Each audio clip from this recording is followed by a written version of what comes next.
Alors, classiquement, il y a 4 phases. La première phase, qui est en fait la première administration du médicament à un volontaire sain ou à un patient, selon les situations, qui est surtout une évaluation de la tolérance. La phase 2, qui est une phase où on va commencer à évaluer l'efficacité et on va faire une recherche de dose et on va essayer de valider le concept que ce médicament il apporte bien quelque chose dans cette situation.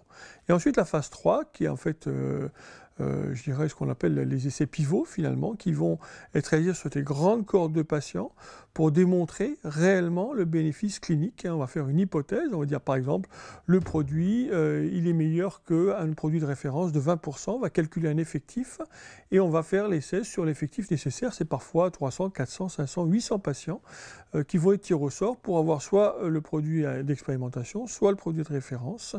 Et ensuite, on va analyser les résultats. Et parfois, cette commission, elle impose au laboratoire, par exemple, de faire des phases 4, c'est des phases de surveillance, des registres, où on va évaluer finalement la tolérance du produit sur un beaucoup plus grand nombre de patients dans la vraie vie, après la commercialisation. Donc voilà les 4 phases des essais cliniques.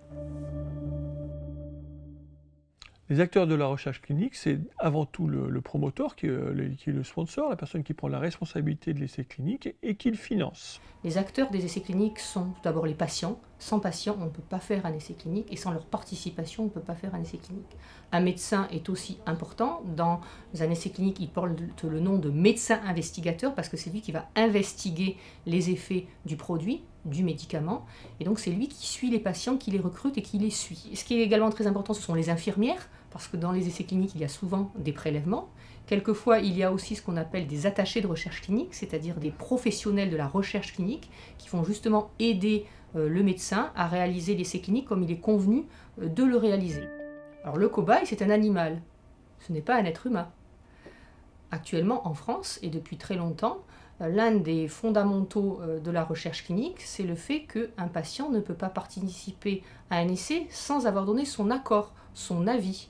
Donc, participer à un essai clinique, c'est un acte volontaire. J'ai vraiment plus l'impression d'être utile à la société et être utile aux autres. Moi, je crois que le mot cobaye ne correspond pas du tout à ce que j'ai vécu ou à ce que je vis. Alors, pour entrer dans un essai clinique, il faut satisfaire aux critères d'inclusion, c'est-à-dire qu'il y a des critères prédéfinis qui vont déterminer, par exemple, l'âge, la pathologie, le stade de la pathologie, les traitements antérieurs, etc. Ce sont les critères d'inclusion. Ensuite, il faut que l'étude leur soit proposée par un médecin. Donc, il faut que leur médecin soit au courant de cette étude clinique. Grâce à Internet, il est aussi possible d'avoir des informations sur les essais cliniques en cours. Donc les patients eux-mêmes peuvent être au courant des essais qui se mettent en place en France. Alors, la randomisation consiste en fait à tirer les patients au sort pour qu'ils aient tel traitement ou tel traitement. Ça peut être un traitement contre un produit de référence, ça peut être un traitement expérimental contre un placebo, de manière à ce que les deux groupes, les groupes de patients soient comparables et qu'il n'y ait pas de biais de sélection. Alors, le placebo, c'est une substance qui est censée être inactive, pharmacologiquement inactive, qui ne va pas produire d'effet propre. Par contre, on sait que quand on prend un placebo, un médicament qui est dénué d'activité pharmacologique, mécanistique propre, cela peut malgré tout engendrer des effets parce que dans tout médicament, le fait même de donner un médicament est lié à la façon dont on le donne avec tout l'encadrement qui va autour. Et ça va permettre donc le double aveugle, c'est-à-dire qu'en fait, ni le patient ni l'investigateur ne doivent savoir ce qu'a reçu le patient, ce qui permet donc une analyse beaucoup plus juste et non biaisée par le fait qu'on pense que le produit qu'on évalue est peut-être plus efficace ou peut-être qu'il va entraîner des effets secondaires, etc. Pour les bilans sanguins et pour lesquels on verra le CDAI pour voir si vous répondez au bon traitement. D'accord. Voilà. Donc je vous donne le consentement. À tout moment, c'est le patient qui va décider s'il accepte de rentrer dans l'essai clinique. Donc il y a une première information qui va être donnée oralement, puis normalement un temps de réflexion, puis un document qui est fourni, c'est le consentement, le patient va le lire et va le signer. La famille et les proches sont souvent pris en compte un peu trop tard dans les essais cliniques et on se rend bien compte qu'une fois que l'essai a été proposé à un patient, c'est les personnes vers lesquelles il va se retourner pour en parler le plus souvent. D'où l'intérêt de les intégrer à la phase d'information sur l'essai clinique, d'information sur la molécule testée, les effets secondaires éventuels, les bénéfices attendus ou pas. Et cette étape souvent est malheureusement faite de façon décalée, ce qui aboutit à une appréhension de certains patients, simplement qui véhiculent l'appréhension de leur famille de les voir entrer dans cette phase un peu mystérieuse d'essai clinique sur un médicament inconnu. Ça m'est arrivé souvent d'expliquer un essai clinique. Le patient lit le consentement, il signe, et puis le lendemain, finalement, après une réflexion, soit seule, soit familiale, il décide de ne pas y participer. Dans la législation française et même européenne, il est tout à fait prévu que le patient ait la liberté de s'arrêter à tout moment d'un essai clinique pour lequel il a donné son accord. Ça fait partie de sa liberté.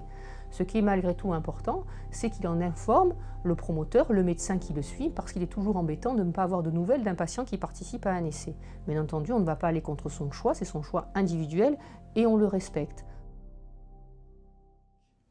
Alors les contraintes d'un essai clinique, en dehors d'éventuels effets secondaires attendus ou parfois qui se découvrent au cours de l'essai clinique pour le patient qui y participe, sont souvent des contraintes de déplacement. Ça fait partie des freins à l'égalité de l'accès aux essais cliniques. Avec des visites supplémentaires, avec des examens radiologiques, endoscopiques supplémentaires, des prises de sang supplémentaires. Bien sûr, un patient qui habite à côté du centre investigateur, notamment souvent un centre universitaire ou un gros hôpital, est favorisé. Il n'a pas de problème de transport pour se rendre sur le lieu de l'essai clinique. L'objectif, c'est certes qu'il bénéficie de ce nouveau traitement, mais également de l'évaluer. Et donc, toutes ces évaluations vont prendre du temps.